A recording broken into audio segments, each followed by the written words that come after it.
সুজলা সফলা শস্য শ্যামলা আমাদের এই বাংলাদেশ।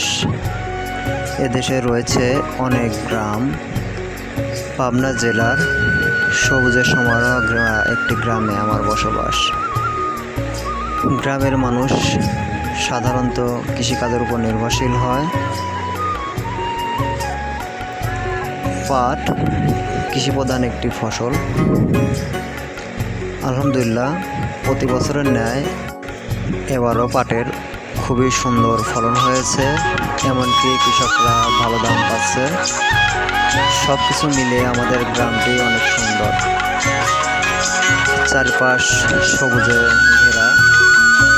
গ্রামের মানুষের মনও অনেক ভালো হয়। যারা গ্রামকে ভালোবাসেন তারা অবশ্যই আমার ভিডিওটি লাইক, কমেন্ট, শেয়ার করবেন এবং নতুন নতুন ভিডিও পেতে আমার চ্যানেলটি সাবস্ক্রাইব করে পাশে থাকবেন। ধন্যবাদ সবাইকে।